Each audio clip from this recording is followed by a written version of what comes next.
This week's episode of The Totally Rad Show is brought to you by Squarespace, Gamefly, and Netflix. On this week's TRS, we're talking about the Prince of Persia film. We got Super Mario Galaxy 2 and Split Second, and our reactions to the Lost finale. Big week. Stay tuned. Three rad castaways in complete disarray find time to survey their island hideaway. Invited to a soiree on Smoke Monster Way, but then they're betrayed by Locke's bad toupee. Then Jacob makes way, tells them not to delay. Candidates for today, he assigns an essay. Their reviews will hold sway, movies, games they will weigh, and invite Hugo Reyes to The Totally Rad Show.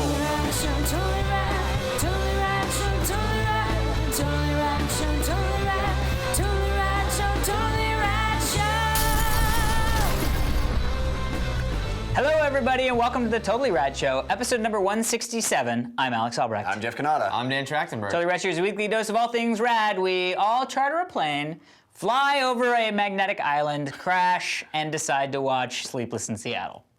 No idea why we decided to do that, but that's what you get on The Totally Rad Show. We are talking about the Lost series finale. Indeed. A lot of emotions.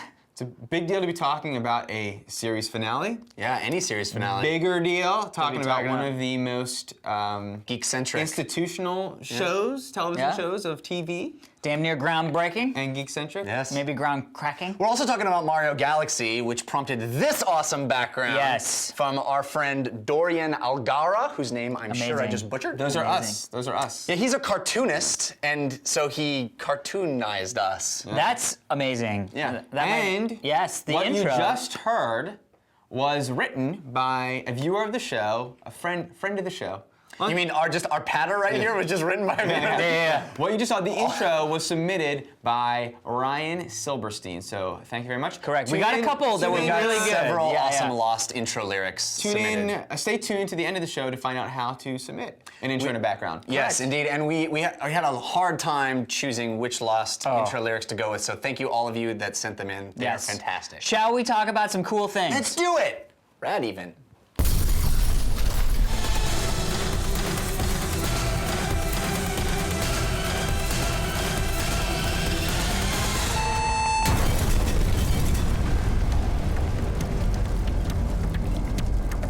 This week in movies, we are talking about Prince of Persia.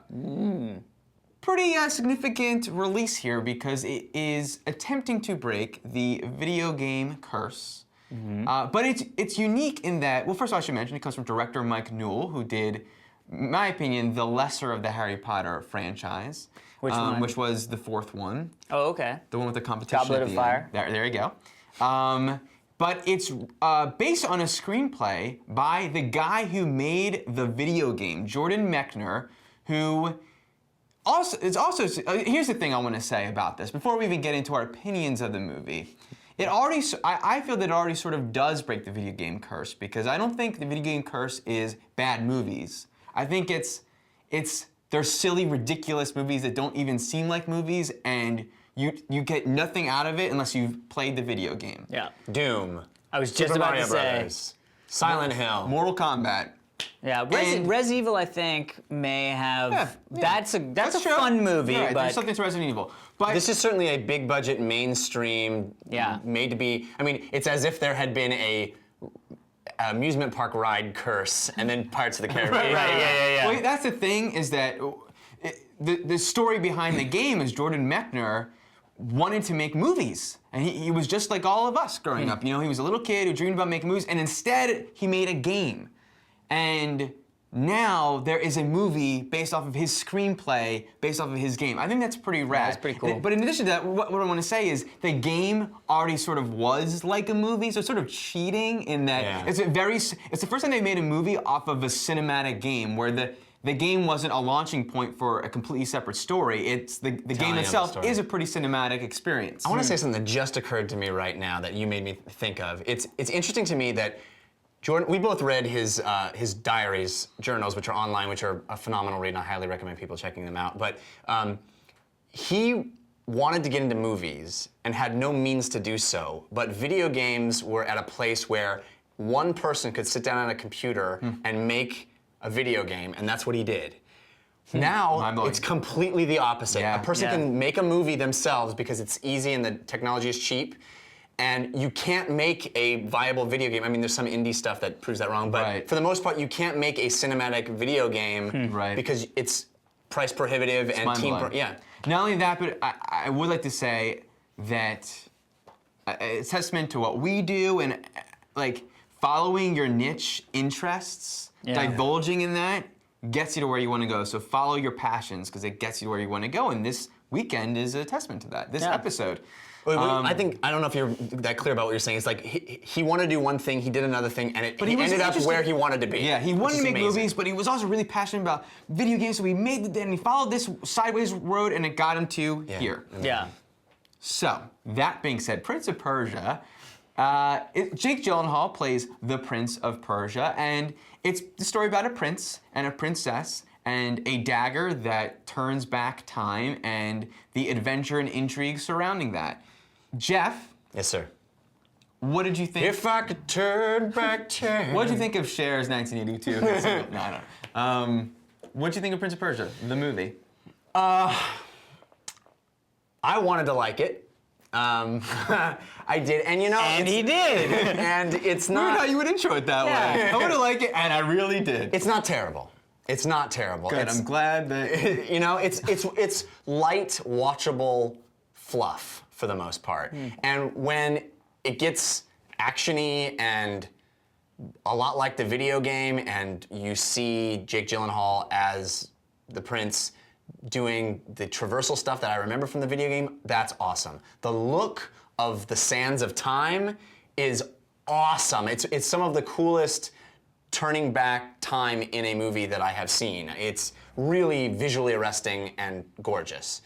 Unfortunately, the movie, the action bits are a little few and far between, and the stuff that connects them wasn't as solid as it should have been. I didn't think the two leads had the charm to carry the film. I didn't think the villains were particularly interesting, and the story in and of itself was only, it didn't turn me off. I wasn't uninterested in it, I just wasn't drawn in.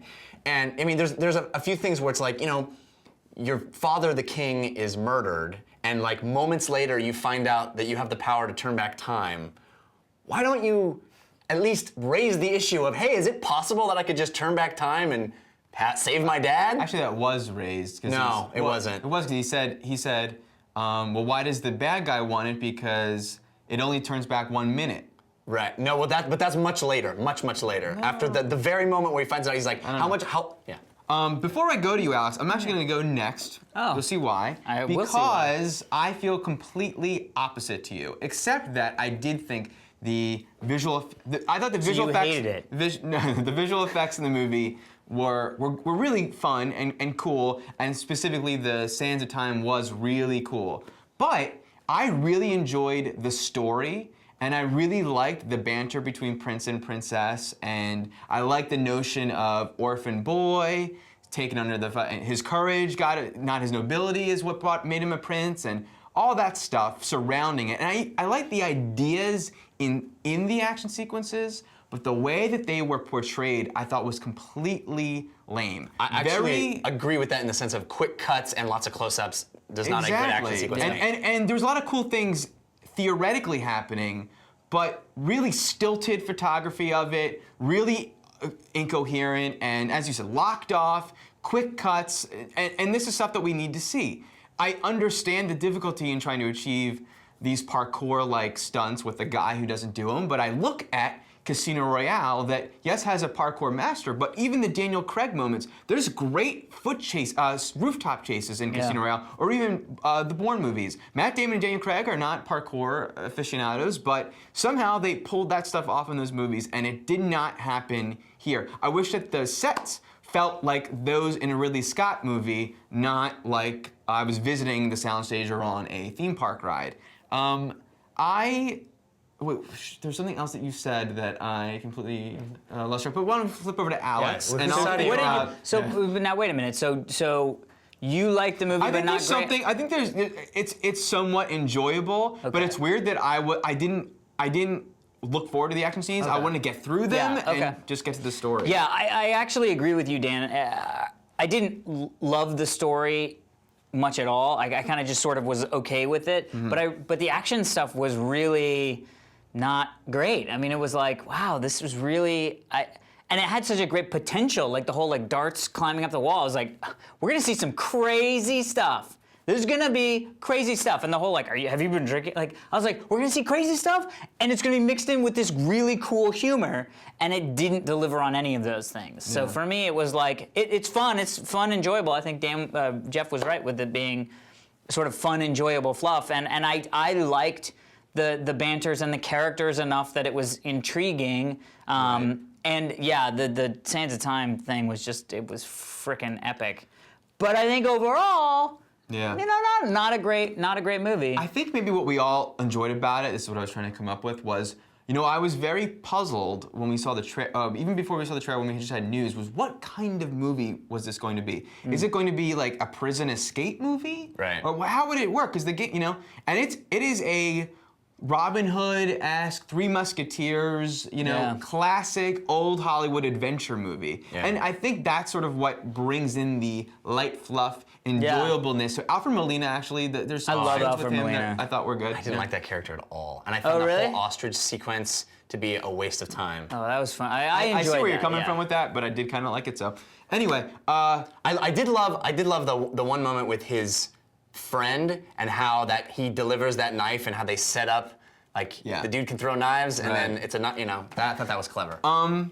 moving on, I actually want to. There's a couple bits of news. One thing's pretty light, but it gives me an opportunity to correct something that I misspoke about previously. We have a writer attached to the Marvel Comics adaptation, The Runaways.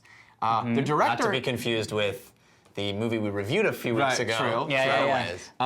It's a guy who's written, Drew Pearce. He's written a British show that sounds really cool called No Heroics, about like everyone's a superhero and we're just seeing them when they're like hanging out in a bar. That's cool. Yeah, there's a trailer for it online. You go to /film and check it out.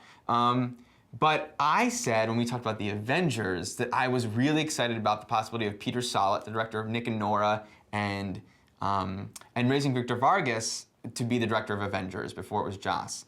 What I was thinking of was the sentiment I had, not the fact, about him directing The Runaways, which is about a group of teenagers who find out their parents are supervillains, and then they're discovering superpowers. I think the pairing of that director and this material is perfect. Yeah. Feel free to comment. There is Nick and another piece Nora's of news. Infinite Power would be a pretty There you awesome go. movie. There you go. But interesting news this week is that Platinum Dunes is going to be remaking or making, I don't know how you'd have to label it, TMNT, a new Teenage Mutant Ninja Turtles movie. Right. Platinum Dunes is the company behind all the Remakes. slick horror remakes we've had. The Amityville Horror, Yeah. Friday the 13th, Nightmare on Elm Street.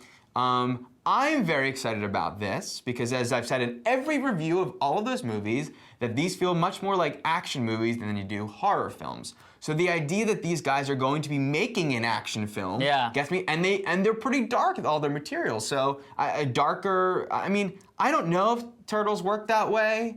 Well, I mean, the original comic was the black and As a white, comic very, book, very, yes. which could be really cool. But that could be really cool to see that movie now. I thought the original, for its time, actually was pretty stark. Yeah. You know, I mean, it's cheesy, but what do you guys think of? I mean, Here's we're what all I'm huge excited. Turtles fans. Yeah, we are. Yeah. And here's what I think. There was a thing that hit /film a while ago of a supposed maquette of a design. Oh, yeah. It turned out to be just a kid in a class that did it. But that Eastman and Laird design would be amazing as a film. I don't think it's going to happen. I know it's Platinum Dunes, and they're kind of a darker company. Think about Freddy Krueger There's now to no Freddy Krueger way. cast.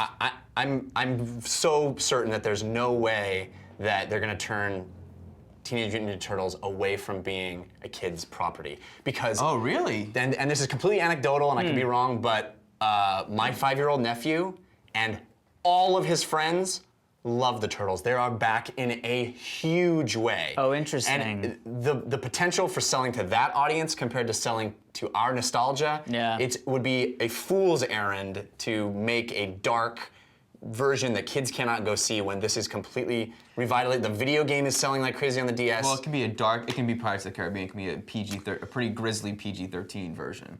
But I think that would be a you misstep. posed an interesting point that, interesting. I didn't So you know don't there even was a want to- you think- resurgence. I don't think it's going to happen. I would love to see it just because that's my age group, but I think the way these characters endure is by not being ninjas, being turtles. Fascinating. More turtle than ninja. Heroes in the half shell. Turtle power? Okay.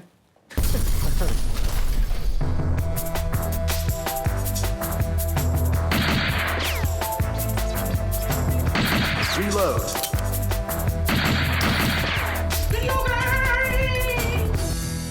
As I say every week, 2010, crazy. We got another incredibly huge franchise coming out with a game in the early part of the year, and it's Super Mario Galaxy 2. Super Mario Galaxy was one of my top 5 games of last year, I think it was. 2 years ago. 2 years ago, God, time flies. And so does Mario. And if you shake the Wiimote in a certain place. And I think it is one of those lessons in video game design. It's taking the three-dimensional Mario platforming thing and putting it on a series of spheres and all kinds of other shapes. There's really more ideas in Mario Galaxy than any other platformer I could think of. It's kind of blowing the doors off what you think of 3D platforming, messing with gravity, messing with all kinds of stuff. And there's all kinds of new Mario suits in this game. We have a cloud suit, we have a rock suit, we got Yoshi, the old Yoshi coming in and hanging out with Mario for a while. Luigi even makes an appearance. So, Super Mario Galaxy 2 Yes. on the Wii. Yes.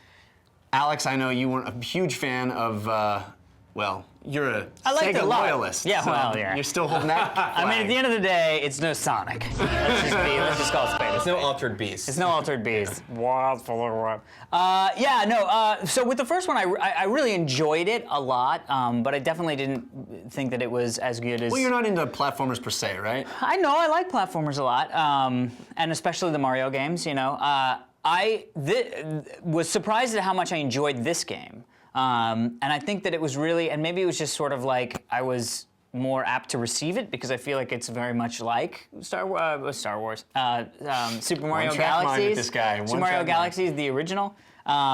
So it's really, really good, solid game. The nostalgia there is there. I mean, like every time you hear, even picking up a coin, you're like, yes, I remember.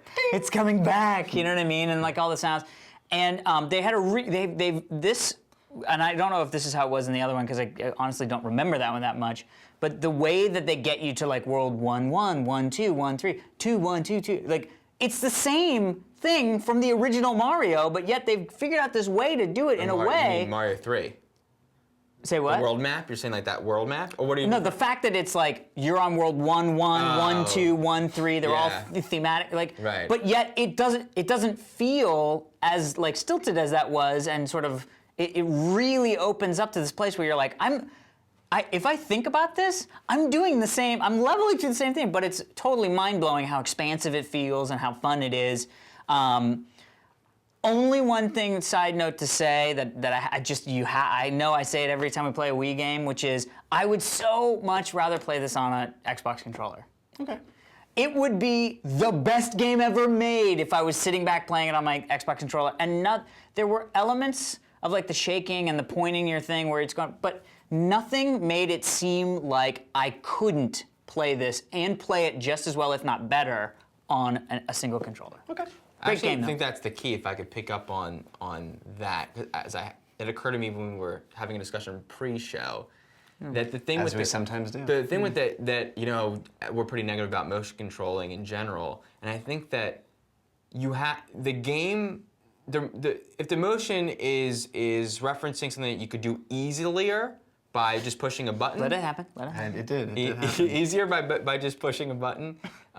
That's when we get a little bit. We don't want to do this. Yeah. You know what I mean? But if the game, like the Wii, even the Wii titles, the sword fighting, and they command that you're already off your couch. You're doing something active. That's very different than commanding that you do gestures that you're sitting in your couch and you're in that zone. It's different. You know what I Yeah. mean? So I think that's where a little bit of frustration comes in the control, because I had the same thing when I play Mario Galaxy or any game that has that degree of motion control in it. But it's a great game. More the same, more the first one. More the same, yet a lot different. A lot different. Just in that, but more the same in that. Just as in Mario Galaxy, it was like one level you're doing this thing, and the next level you're doing this thing. I mean, this doesn't start over. This continues those ideas, and it's like now you're doing something completely different. And the next world is a completely different idea, and the next world completely different idea. You say that, but it needs to be really reinforced. Right. That is magical. Yeah. Every level it could be a whole game mechanic of its own. I think, yeah, it feels like, we play these indie games where these guys come up with this really great concept, and there's like 15 of those. Yeah. In the first hour you play this game. I mean, literally every next level is like, this could be its entire own independent game. You know what though? For some reason, not a lot of meat there for me. For some reason, it was like because I did not see a lot of this game. I read that there's like 300 stars or something. 240, I think. Yeah, I saw maybe 20 of those stars. So, and I only saw one suit. So, and there's like 5 different suits that also probably completely change things. But in my experience with the game, and like I said, more time could change. But it felt like sort of the light surfacey concept or way to play that mechanic, as opposed to a game sort of digging in and you nailing the mechanic and then sort of getting a different flip on that mechanic. I mean, they're already on to the next whole different thing. I mean, this game is sort of predictably brilliant, and it's almost. There almost aren't even enough adjectives to explain. It's a must-play. It is a celebration of video games. These 2 Mario Galaxy games put together are some of the most sublime gameplay you can experience on a console, in my opinion.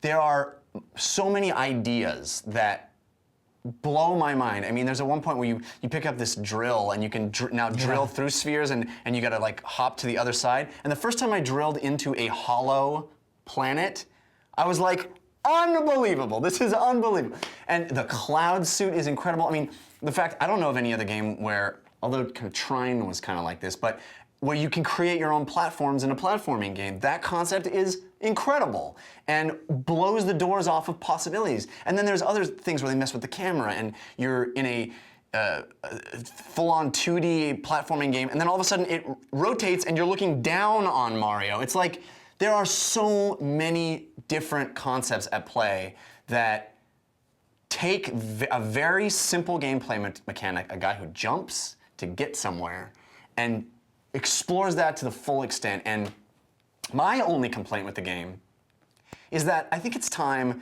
that these games abandon completely the whole premise of talking to Loompas and going back to my ship and engaging in any kind of story, text, delivery. I don't need any of it. Just give me the gameplay. I get it. There's a princess. I need to save her. Yeah. She's in another castle. It's almost the genius. Keep going.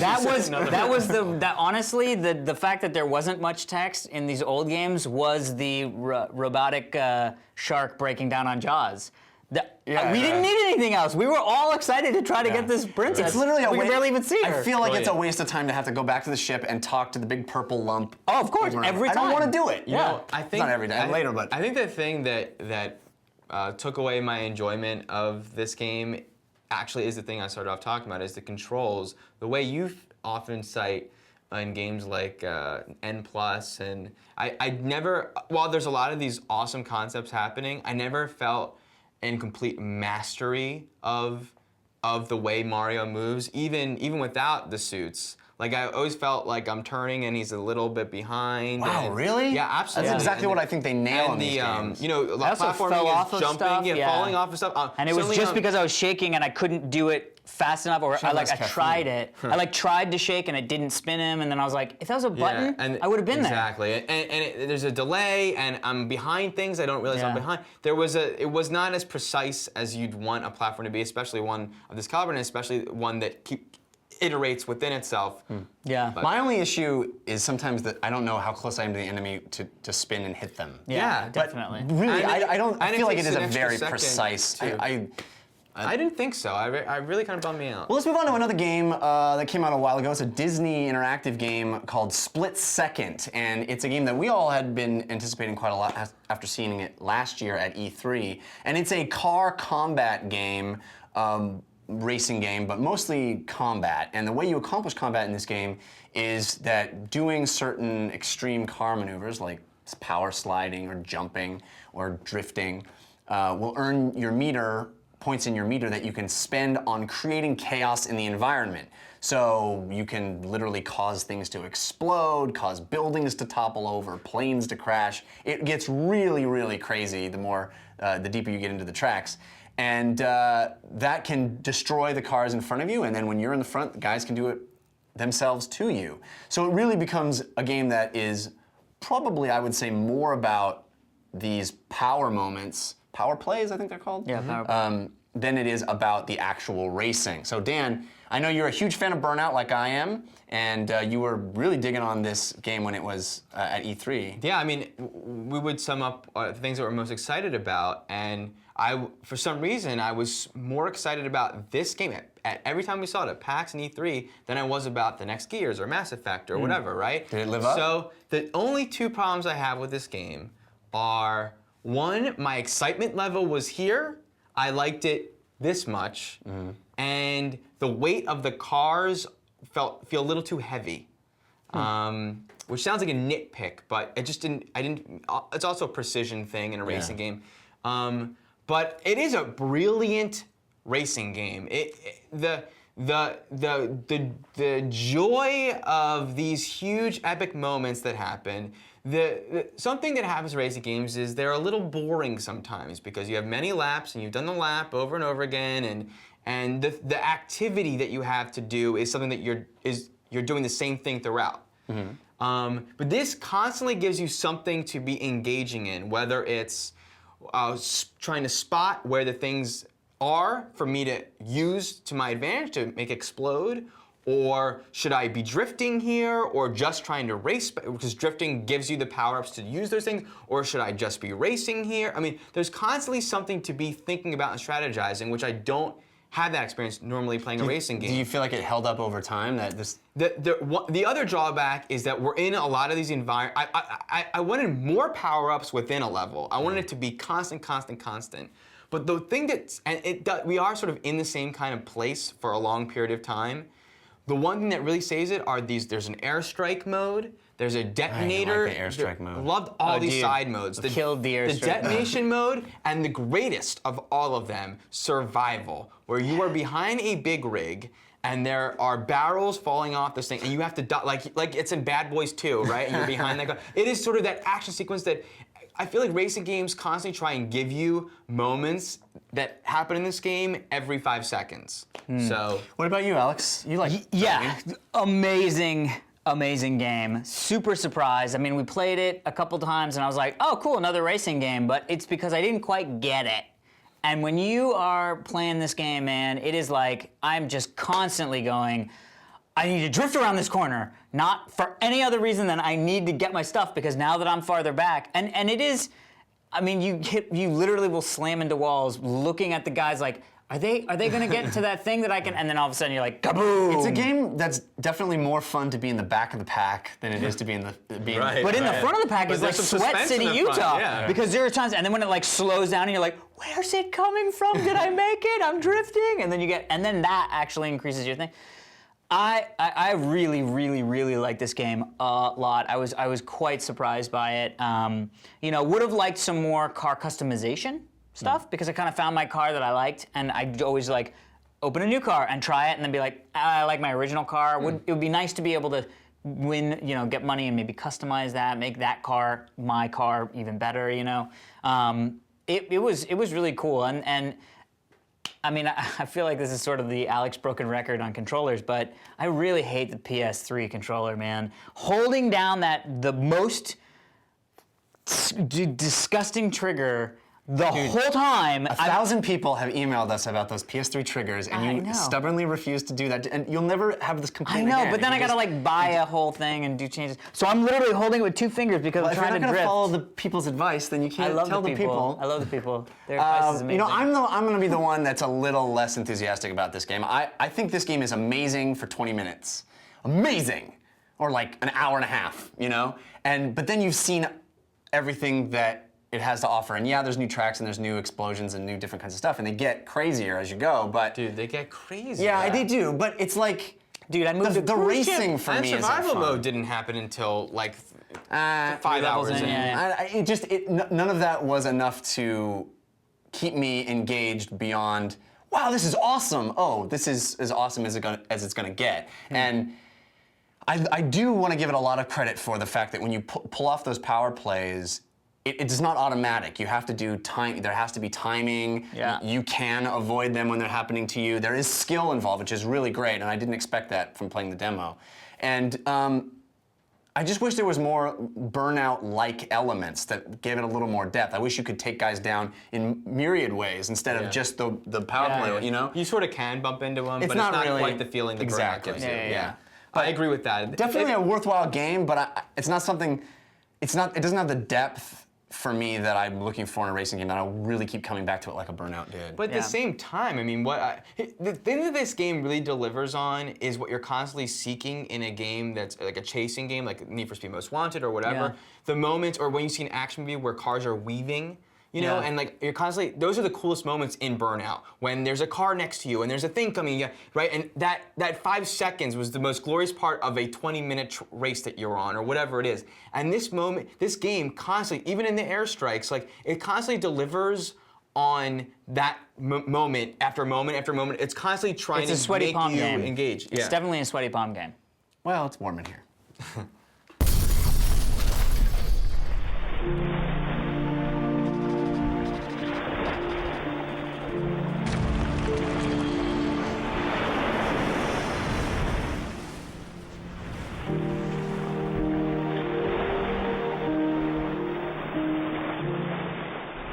All right, people. First off, we do want to thank Jake Matthews, who made that amazing. It was an animated background, but it was so good. We were Yeah. like, let's just do that as the intro to our Lost series finale chat up. Lost, I think, is the Spoiler show. alert! Yeah, right. If you don't watch Lost, There's no way turn to- off. yeah, there's no way to do this Or if you're without- watching it and not done, I think it's the show we've talked about the most on this show. probably I the think theme it that we beat talked It about beat the most. Avatar. I think it's Just a beat little? Avatar. Okay. I think this episode it goes over the Avatar. All right. Okay. Well, yeah. I think it's the thing we've So talked. next week, Avatar. Avatar time. Done. So it is over. 6 seasons, right? 6 seasons of 7 seasons. You 7 didn't- seasons. You didn't watch? You didn't see the whole I thing. can't wait till next season. It's gonna be amazing. It's gonna answer It's everything. it's gonna answer everything. If you guys don't know what Lost is, go find You've the been internet. lost. Yeah, go find the internet and do yourself a favor and watch a little bit. It has now come to an end. Was it a cathartic end, or was it a confusing end, or some sort of symbolization in between? Rather than beating around the bush, let's get right into it. Jeffrey. Yes, sir. What did you think of the series finale of Lost? Clearly, everybody's been talking about this all week. We're even a little late to the party at this point because it's been a week, and hopefully everybody's not sick of hearing about it. I've sort of spewed so many things to friends, and know. you know. Now you can speak without any Exactly. vitriol. Now that emotional interesting. response is gone, and I'm into the sort of analytical response. Oh, I like that. And here's That's my good. analytical response. Okay. Fuck you. No, Analyze this. That's great. Analytical I'm response. sad. I thought this show was a science fiction show, and it turns out it's not. It turns out it was never. I wanted it to be a show about ideas. And what I love about science fiction, and Dan has been rewatching Lost Room, which is one of well, you haven't seen it yet. I have but it in my both of our queue. favorite science fiction stories ever, highly recommend it. But there's a lot of great examples of science fiction, real science fiction, where it's about an idea that may be obscure for a long time, but at a certain point becomes clear, and it becomes clear as an idea. Correct. This show, it turns out, much to my chagrin, was not ever interested in that. Correct. It was interested in providing some sort of Platform for character development. and sort of trite platitudes about life. And while I really enjoyed some of the drama that I experienced with these characters, and there were episodes that are among some of my favorite television episodes, it turns out the cumulative effect of all of those characters does not rank very high for me in my favorite characters. If I'm gonna accept the show on the terms that I believe it now wants me to accept it on, which is a show about characters, Right. it does not even remotely approach some of my favorite shows about characters. Which is interesting because this show, in my opinion, was always cool, interesting characters in this awesome thing that's happening. If you take the awesome thing that's happening away, the characters are pretty sort of one-sided and standard. And I think ultimately that's what the finale did. It de-emphasized the awesome thing. It said, the awesome thing that's been happening, that's not really what we're interested in telling you about. It's about the sort of journey of these individuals. And while that journey, I was along for that ride, I was along for that ride because I was so intrigued by the possibility of what the thing is. Look, what did you think, Dan? Lost is and was and said, Lost is like a Twilight Zone episode. And as, for instance, the famous Twilight Zone where the chick is getting surgery and a bunch of hideous creatures are working on her and they go, oh my God, she's hideous, and it turns out she's gorgeous. Right. It's an allegory. It's right. And great episode of television. Which is a great bird.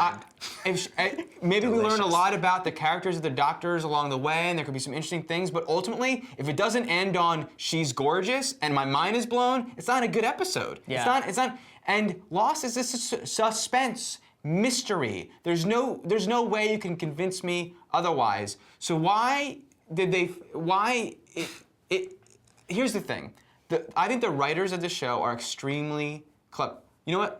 Hold on. Let me start with the positives. The positives are... That was a negative? In the end... Clever. No, wait, let me start with the positives. Like, Jesus. In the end... I was like, take your pants off. In the end, I like the idea that the show is about a group of people that are literally lost on an island and figuratively lost in life. And they are shipwrecked, they are abandoned on this island. Plane wreck. They are plane wrecked. Yeah, see? Sounds kind of silly, right? They are wrecked on this island that happens to be the soul of the universe. And there's many debates about science versus faith between the characters and even the show itself. This island is this contains this glowing light, and there's this cork to the whole universe, and in the end this comes to fruition, right? And I like the idea that there is a group of scientists that would be drawn to this island and try to explore it scientifically, the Dharma Initiative.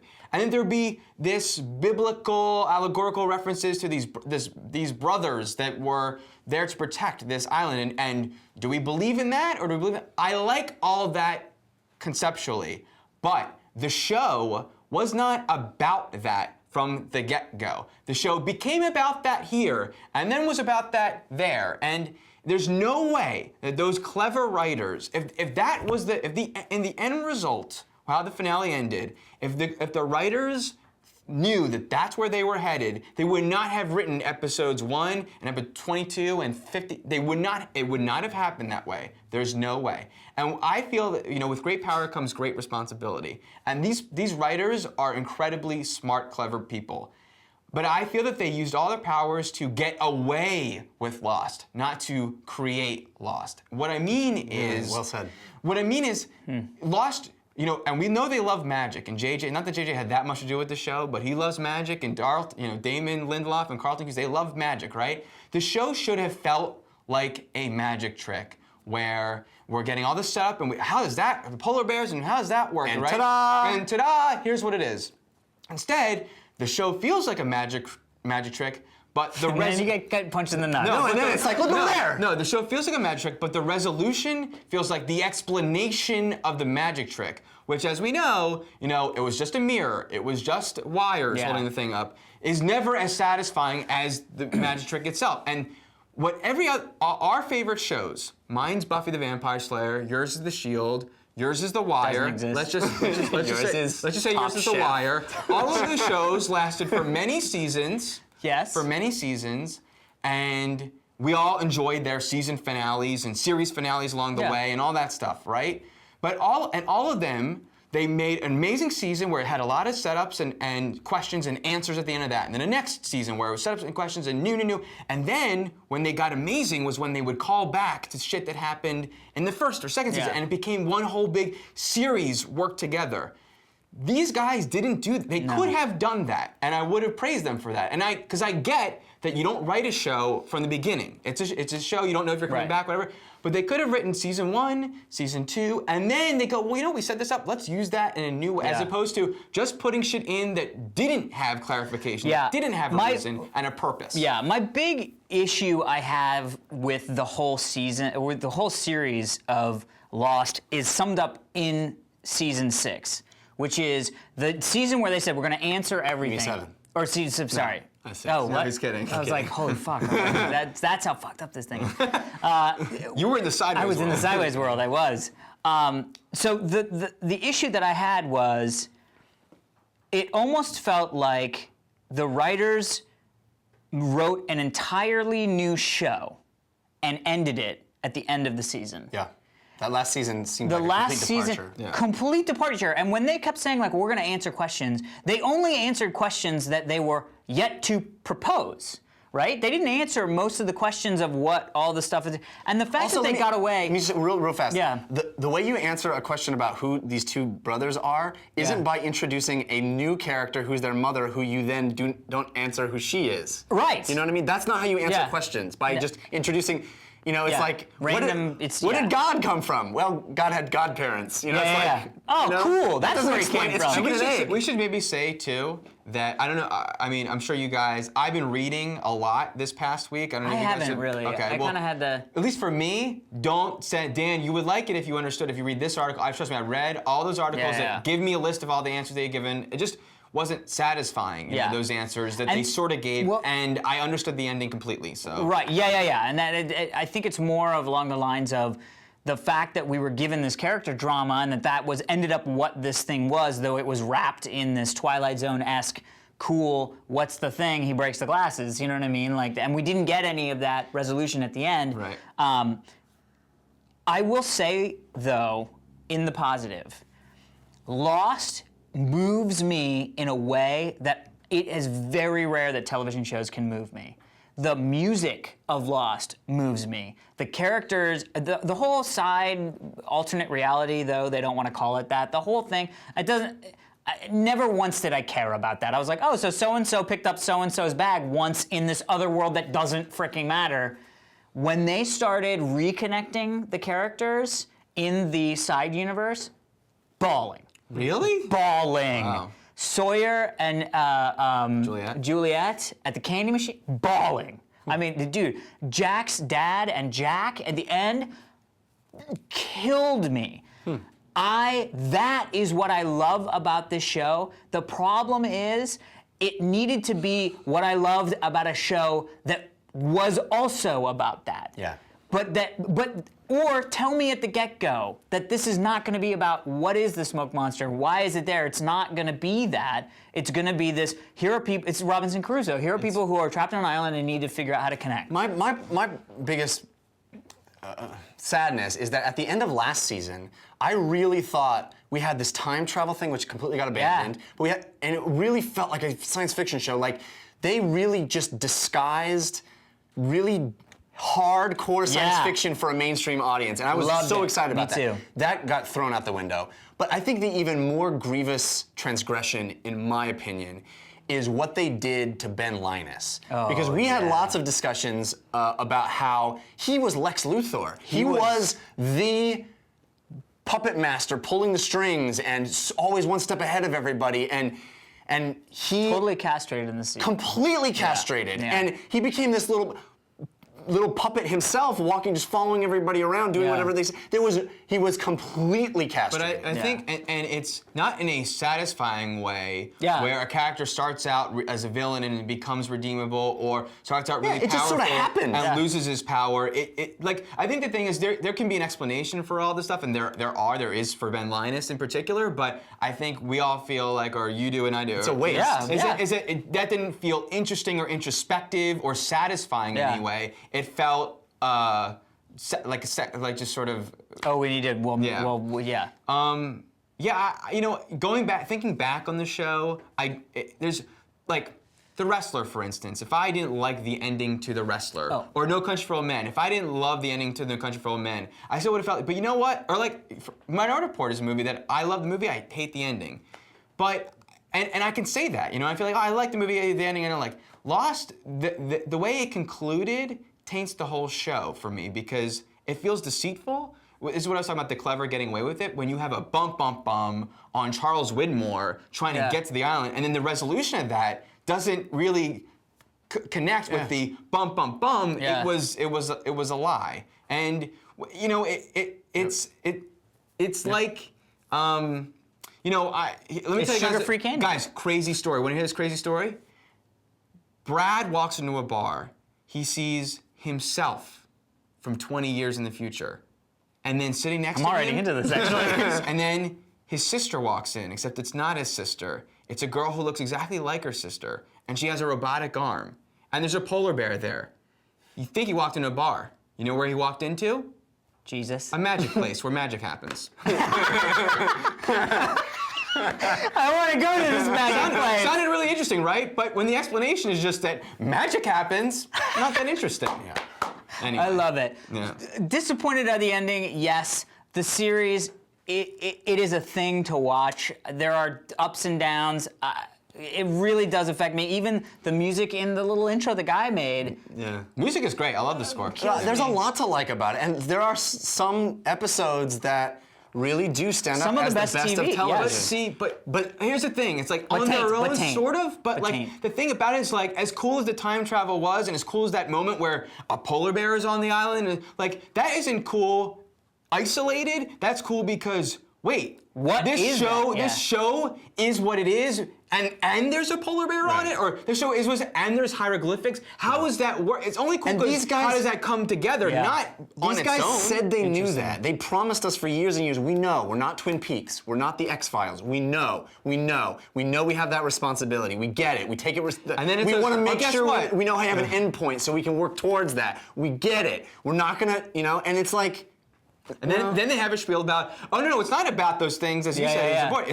We're a show about characters, about people, which is a great PR-y spiel. Yeah. And it's great for people that love the characters, and I've said on the show, I'm not that. And that's why I And always there find are that some shocking, people but- that love the ending, and that's fine. But it's also not that. It's cool that if you're a person that loved the characters in the show and you got that gratification, but the show, as we've all said, it wasn't just about that, and it mostly wasn't about that. Right. You know? Yeah. It's a mystery show. It's a suspense. Well, there's mystery no more, though there is still a mystery. What? So before we get to our email, we do want to thank our sponsors, such sponsors as Squarespace.com. You have heard us talk about Squarespace.com, but if you're a new viewer to the show, welcome. I'm talking to you. And also, let me tell you about Squarespace.com. Squarespace is the place to host and design your website. They have the best WYSIWYG editor, hands down, super professional design themes. It is amazing. Not only that, if you have a site already, say you have a WordPress site or something like that, you can literally import that entire content, including encoded videos and images, as well as comments and people's user accounts. I love importing Crazy. stuff like that, but I only have very few clicks left in me. It's one click. One click? One click. That's all I need? All you need is one click. It is amazing. And not only that, it starts at like $8 a month to host your website on it's crazy town. These people are crazy people, which is why we love them over at Squarespace. But not only that, not only is it super cheap, super easy, super professional, best place on the web to do web stuff, not only that, They will give you a 14-day free trial. What? Amazing. And if you check out to convert yours into a premium account, if you check out using the coupon code TRS, 10% off all of your costs through Squarespace. It is crazy. Check it For out. how long, Squarespace.com. Lifetime. Lifetimes. Hey, Remind me of an intro we once did. how many video games have you played? 1,000, 2. Is it less than 7,000?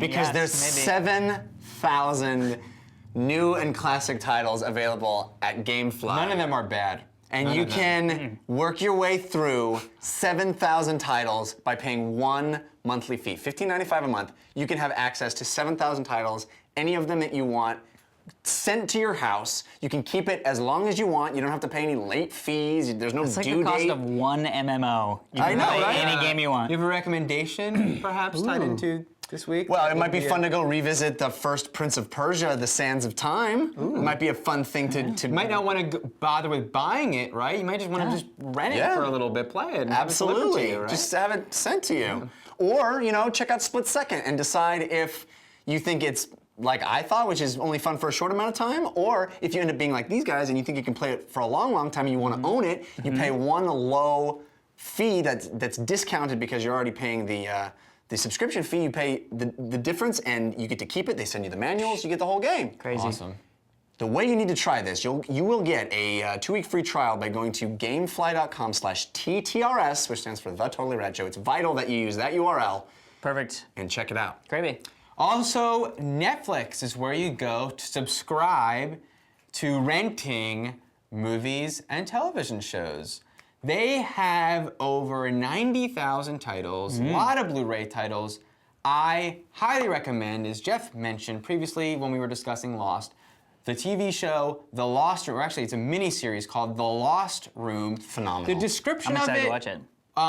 doesn't really do it justice, but know that is a science fiction show that introduces crazy concepts. And pays it off. And it pays Pays them it off. off. And introduces a new concept that Amazing. blows your mind, then a new thing that blows your mind, blows your mind, blows your mind, and it all comes together, and it's amazing. Plans start as low as $4.99, I believe, but for $8.99 you get your movies 2 ways, which means they can get delivered to you, or you could watch instantly on your PC, your Xbox, your PS3, your Wii, your iPad, basically any device everything. that you would be able to watch anything on. You can watch Netflix movies instantly.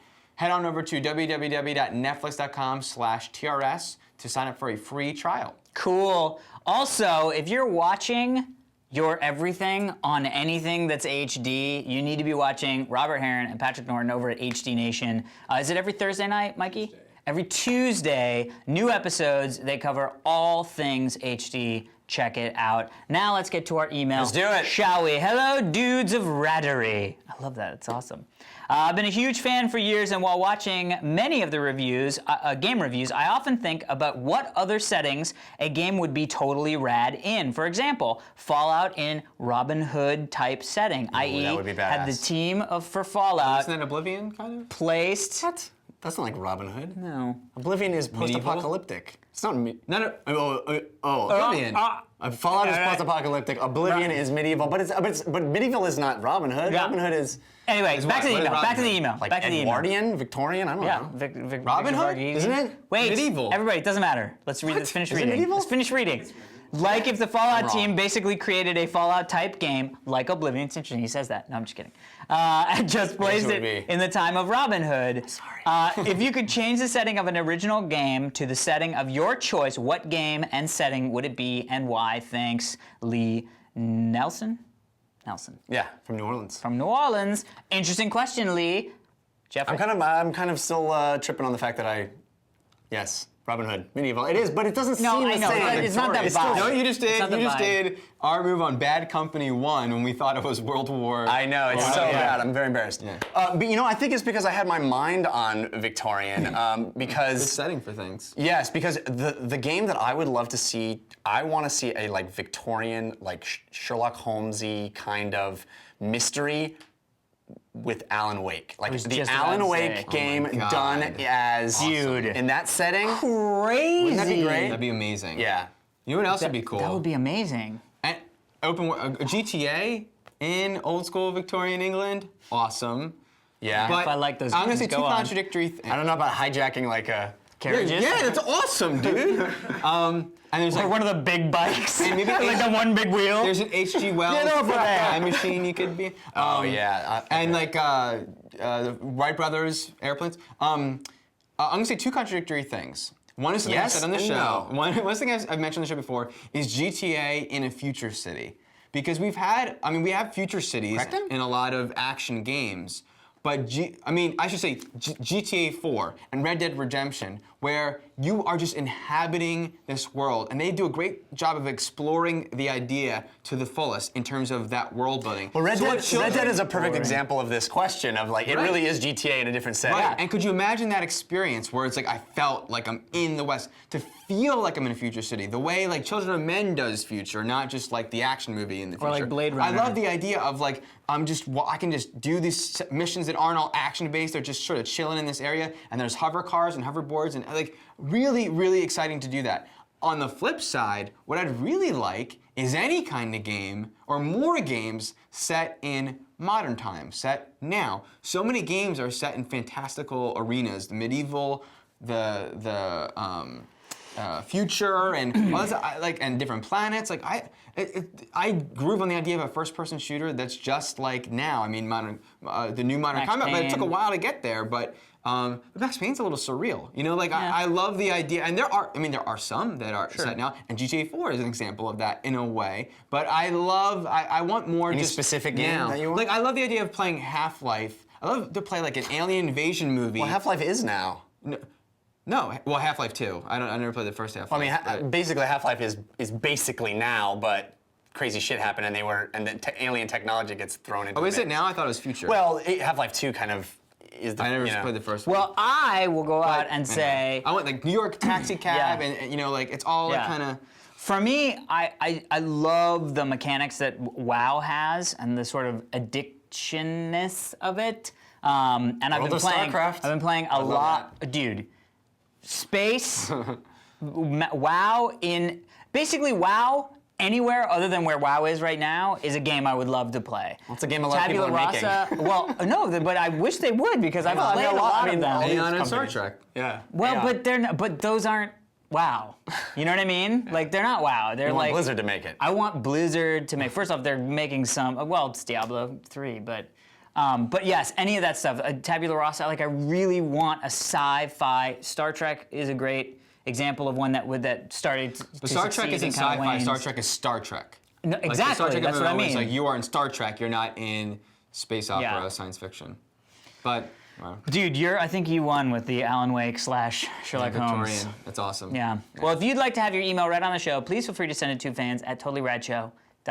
That's also where you would send us a background. Correctamundo. Also, intro lyrics. We love Correctamundo. getting those intro lyrics. There is a thread on our forums, which you can find at totallyradshow.com if you click on forums, where we explain the sort of very stiff requirements that we have, very strict.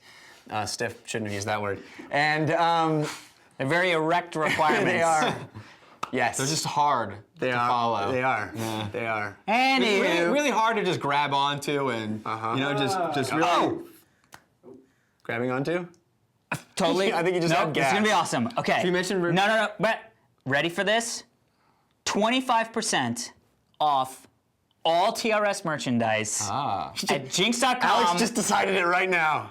right now. Eureka. No, it's going to be Monday, this coming Monday. I think we So come the out day this Monday comes night. out this The day night, this yeah. comes out till 12 midnight PST on Wednesday, right? Start clicking. So start clicking, 25% off, and the coupon code is being pulled out of my ass right now. I'm just gonna look on my email. It's also I gonna want to be make on sure. Just To yourselves. buy you time. Yes.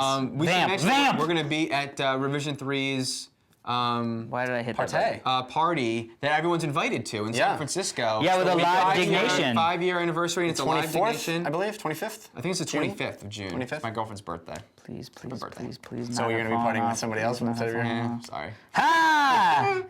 It is going to be use the coupon code. So this is going to run. I just got an email from Jinx because I was like, I'm going to set this up. 72-hour sale. Yes. 25% off. Memorial Day. It starts Monday at midnight and it goes till 11:59 Eastern Time on Wednesday, and the coupon code is TRS25 off. Nice. So Wow, how did TRS, they the come number up with that? 25OFF. Love it. Use it. Buy Get it. This is the time. This is the time to get Here's your the stuff. time. I mean, that's 25% Time off. to Can't remember beat because that. it may not last forever.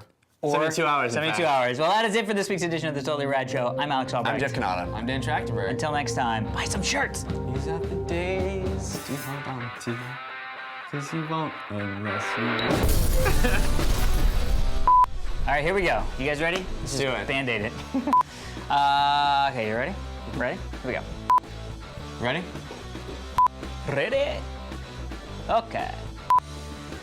This week in movies, we are talking about the video game. Never mind. Yeah, I was like, where are you going with this? This. Really? You were that puzzled? No, not at all. It's pretty clear where I was headed. What are you talking about? What video game are you? What was it? Oh, Prince of Persia! Oh, I thought we were talking about game.